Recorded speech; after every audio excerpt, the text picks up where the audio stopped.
gue, baina wa bainallah, ya kan? Lakum dinukum waliyadin.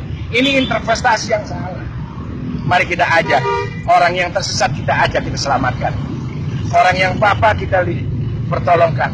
Orang yang lapar kita bantu beri makanan. Itu baru agama. Karena ternyata agama lebih banyak di kalangan perutnya orang yang lapar, orang-orang yang miskin. Orang yang di sana ternyata ada agama, ada air mata, ada tangisan. Bukan di orang-orang kaya ini. Kalau orang kaya sudah bermain dalam ruang logika. Zakat 2,5%, ya kan? Kalau kekayaanku 10 miliar berarti zakatku 250 juta.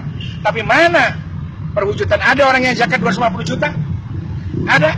Nggak ada. Yang ada cuma nasi sebungkus sama ayam sama sambal, berharap dapat surga dari Allah dengan bahasa pahala. Kita lihat bagaimana Islam mau maju berkembang tatkala kita intoleran. Bukan intoleran dengan orang yang di luar sana, tapi intoleran dengan famili kita sendiri. Ikhwanul fiddin. Dia sama-sama bersahadat, sama-sama mengimami Al-Quran, sama-sama meyakini malaikatnya, ya kan? Tapi perilaku kita tidak pernah menyadari bahwa ada orang yang kita bantu sekitar kita. Dia ditanya, antum siapa? Ana muslim. Tapi mana? Coba kalau Anda pakai teori saya.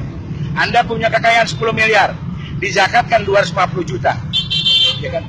250 juta jangan dibeli nasi. Kita tanya, ada jiron kita ini orang kerjanya cuma bolak-balik. Tanya, Kif, antum apa kerja? Saya nganggur. Terus saya mau dagang. Kenapa enggak dagang? Enggak punya modal. Oke. Ini ada uang. Berapa modalnya? Ya kurang lebih 20 juta. Nih pegang 20 juta. Anak pengen lihat inti dagang yang benar 20 juta. Tahun depan inti bayar zakat. Baru itu namanya rahmatan lil alamin. Kif, rahmatan lil alamin itu apa? Dari gelap menuju terang. Orang yang nganggur jadi bekerja, orang yang lapar bisa makan, itu menjadi rahmat. Kalau cuma antum bagi-bagi nasi sebungkus, pahala surga, lakra'ah ini hari, zaman udah now, orang sudah individualis, lebih percaya Google daripada percaya orang-orang bicara kebaikan. Lihat anak-anak bangsa kita itu, ya kan? Mereka hidup ketersesat dalam pikiran, ya kan? Mobil-mobil diisi pengamen. Ada kesadaran kita untuk membantu mereka, menyelamatkan mereka. Minimal jangan selamatin akhirat dah, dunianya dulu selamatin, ya kan? Insya Allah akhiratnya nanti. Kan nggak ada. Kita begitu individu, kita seakan-akan sudah melewati tahta langit aja, seakan-akan kita ini orang benar di hadapan Allah. Padahal kita belum tentu bisa selamat. Tidak menjamin dagangan kita dibeli sama Allah. Kita ini pedagang. Kita ini pedagang amal. Yang mudah-mudahan dagangan kita dibeli Allah. Jangankan kita bisa dibeli, sah menurut furu syariat aja sudah alhamdulillah. Kita bersyukur, artinya kita ngaji. Tapi tetap kita ada wara. Wara itu berhati-hati di dalam kebenaran agama kita. Hati-hati bukan kita ini kelompok Syiah, kelompok Wahabi, kelompok Sunni. Bukan itu. Berhati-hati amalan kita mendekatkan enggak dengan perilakunya Rasulullah. Karena kita ini cuma napak tilas dari perjalanannya Rasulullah. Karena tidak ada bukti otentik dalam sejarah dunia orang yang sampai kepada Tuhan kecuali Muhammad ibn Abdillah. Catat itu. Hanya Muhammad ibn Abdillah yang membuktikan bahwa dia sudah berjumpa sama Allah. Ya kan?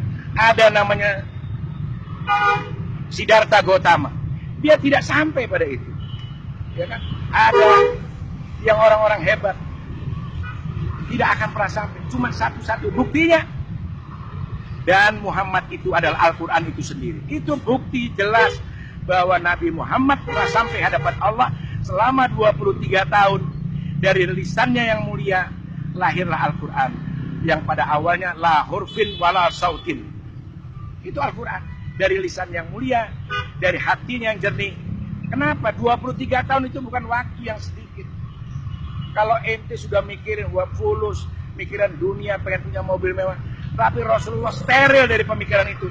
Sehingga Al-Quran itu murni dan menjadi penuntun umat sampai hari ini, dari dunia sampai akhirat.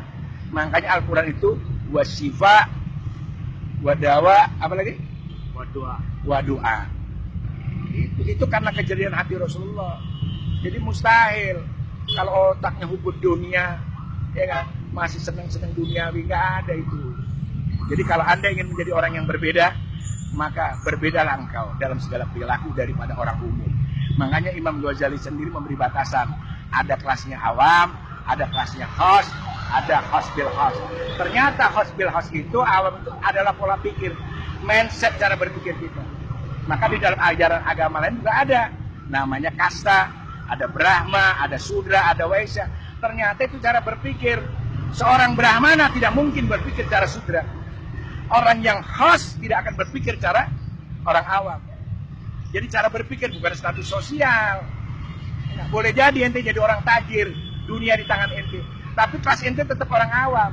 Makanya jangan heran banyak orang bahlul yang nggak pantas tajir dia tajir. Nah, itu kelas. Jadi ingat bahwa khos adalah cara berpikir.